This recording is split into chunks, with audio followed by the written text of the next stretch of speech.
জি, আসসালামু আলাইকুম রহমতুল্লাহি ওবারাকাতুহু। জি, আমি ডাক্তার মীর শহীদুল ইসলাম। আমার চেম্বার তথা ঐতিহ্যবাহী শেখগাঁর সিলেট থেকে আপনাদের মাঝে সংযুক্ত হয়েছি। আর সিলেট থেকে সংযুক্ত হয়ে প্রতিনিয়তই আমি ভিডিও আপলোড করে আপনাদেরকে উপহার হিসেবে পাঠিয়ে দিই। এই মুহূর্তেও তার কোনো রকম ব্যতিক্রম হবে না। গুরুত্বপূর্ণ একটি ভিডিও আপলোড করে আপনাদেরকে উপহার হিসেবে পাঠিয়ে দেব। জি দর্শক শ্রোতা, আশা করি মহান রব্বুল আলামিন আপনাদেরকে কুশলে রেখেছেন।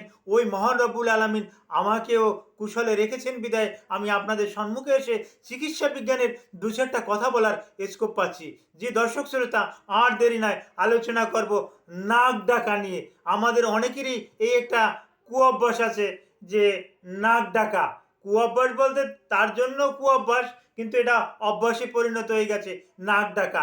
এটা আমরা চিকিৎসা বিজ্ঞানের ভাষায় বলে থাকি, ওএসএ বলে থাকি, অবস্ট্যাটিক স্লিপ অ্যাপনিয়া। আমি আবার বলছি, আমরা চিকিৎসা বিজ্ঞানের ভাষায় ওএসএ, অবস্ট্যাটিক স্লিপ অ্যাপনিয়া বলে থাকি। এই স্লিপ অ্যাপনিয়া তথা নাক ডাকা এটা কেন হচ্ছে এ সম্পর্কে একটু ধারণা দেই। আমরা যখন ঘুমিয়ে যাই তখন আমাদের বিশেষ করে এখানে আছে ন্যাজোফেরিংস, ওরোফেরিংস, ন্যাজোফেরিংস, তারপর এইখানে আছে ল্যারিংস। এগুলোর যে মাংসপেশি আছে, এই মাংসপেশিগুলো ফুলে যায়, যার পরিপ্রেক্ষিতে বায়ু চলাচলের যে রাস্তাটা এটা বন্ধ হয়ে যায়, যার পরিপ্রেক্ষিতে হুইসিং হয়, বাঁশির মতন আওয়াজ হয়। এটাকেই আমরা নাক ডাকা বলি। যেমন অনেকে বলতে পারেন যে নাক ডাকাটা কি, এটা আবার কেমন, এরকমের হয় কেন। তবে আমি একটু স্যাম্পল দেখাই, আমি আপনাদেরকে একটু স্যাম্পল দেখাই যে নাক ডাকাটার শব্দটা কেমন। এই আমি স্যাম্পলটা দেখাচ্ছি, লক্ষ্য রাখবেন, এরকমেরই কিন্তু হয়।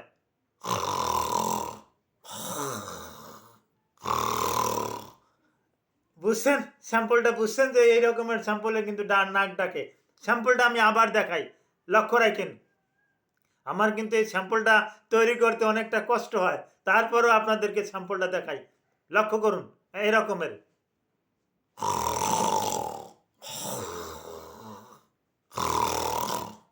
ঠিক হুবহুব একেবারে 100% কিন্তু এই ডাকের সাথে কিন্তু মিল আছে। এটা কি বলা হয়? নাক ডাকা বা ওএসএ, অবস্ট্যাটিক স্লিপ অ্যাপনিয়া।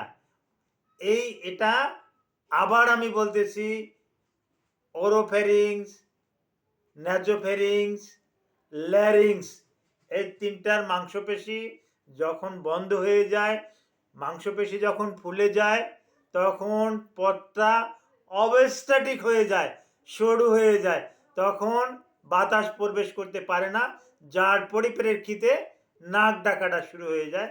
যেমন একটা বাঁশি, আপনি বাঁশি বাজাচ্ছেন, এই বাঁশিটার মাথাটা কিন্তু সরু থাকবে আর সামনের দিকটা কিন্তু প্রসারিত থাকবে।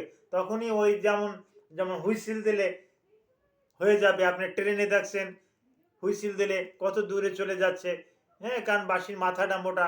মাইকের কথা চিন্তা করেন, মাইকের গোড়াটা কিন্তু চিকন আর মাথাটা কিন্তু অনেক, এর ব্যাস কিন্তু অনেক বড় একটা ব্যাস, যার পরিপ্রেক্ষিতে এই মাইকে কিন্তু বড় ধরনের শব্দ হচ্ছে। তার কারণ কিন্তু এইটাই।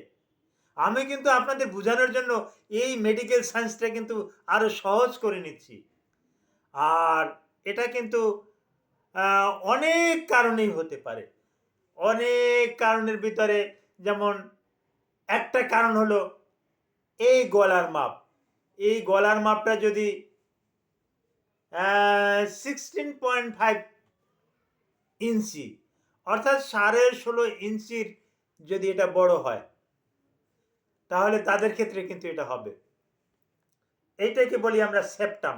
এই হাড়টাকে, এই সেপ্টাম যদি বাঁকা হয়ে যায়, বিভিন্ন কারণে বাঁকা হতে পারে, তাহলে হতে পারে।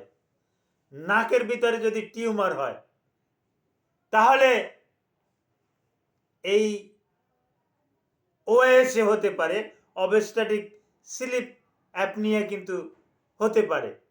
তারপর আসে অর্থাৎ নাক ডাকা হতে পারে।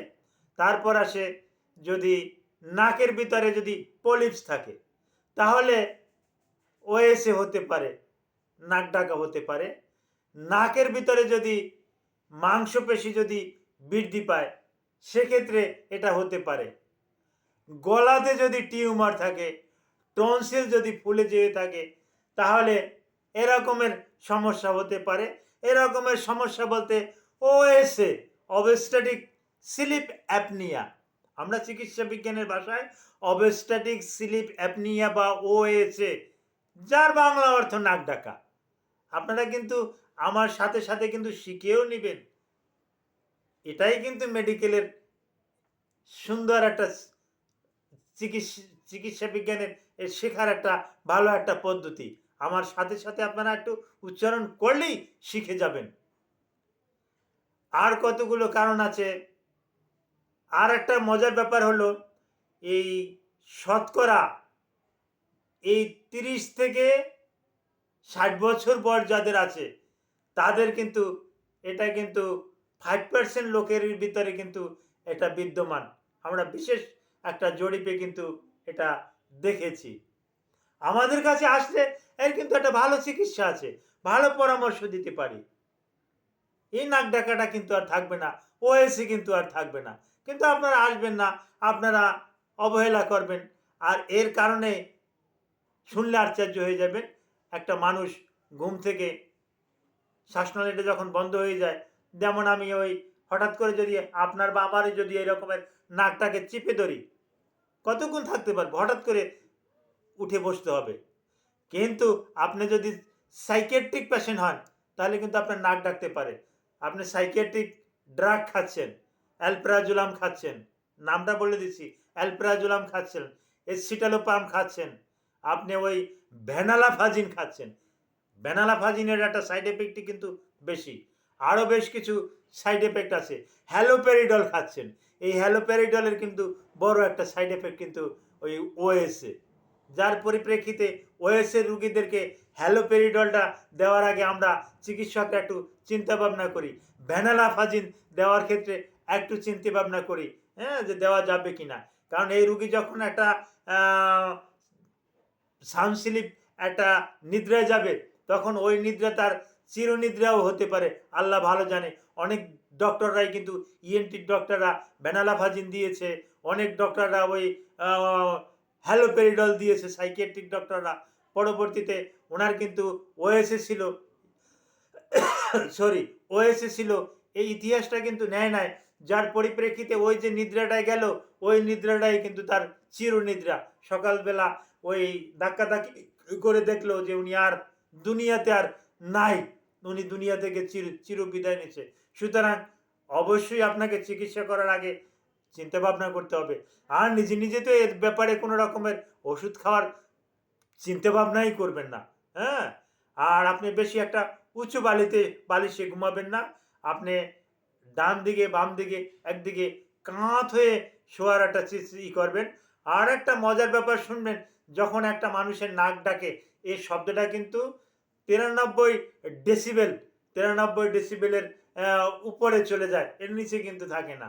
আমি আবার বলছি, একটা লোকের যখন হ্যাঁ, লোকের যখন ওএসএ হয়, অবস্ট্যাটিক স্লিপ অ্যাপনিয়া বা নাক ডাকা যখন হয়, তখন কিন্তু এই সাউন্ডটা কিন্তু 93 ডেসিবেলের উপরে চলে যায়, আর ডাউনে হচ্ছে না। এটাও আপনাদের একটা শিক্ষণীয় বিষয়, নোট করে রাখবেন, আপনি পেয়ে যাবেন। আর এর জন্য কিন্তু এখন অতি অত্যাধুনিক ওষুধ আছে। এখন কি কারণে আপনার ওএসিটা আছে, আপনি অবেসিটিয়ান কিনা, আপনি মুটিয়ে গেছেন কিনা, আপনি বিভিন্ন ড্রাগ খাচ্ছেন কিনা, আপনার ওই স্ট্রেসের ভিতরে আছেন কিনা, আপনার ঘুম ঠিক মতো না হচ্ছে কিনা, আপনার আরও জটিল কোনো সমস্যা আছে কিনা, আপনার nasal polyps, sinusitis, sinusitis is common case of OSA. সাইনোসাইটিসও কিন্তু ওএসএর একটা প্রধান একটা কারণ। এখন কোন সমস্যাটা আছে আমাদের কাছে আসলে তো আমরা পরীক্ষা নিরীক্ষা করে আমরা এই রোগটা শনাক্ত করতে পারি, আর রোগটাকে শনাক্ত করেই আপনাকে চিকিৎসা দিতে পারি, তো ইনশাআল্লাহ আলহামদুলিল্লাহ ভয়ের কোনো কারণ নাই। ওএসএ বা নাক ডাকার ভালো চিকিৎসা আমাদের কাছে আছে। Thank you all.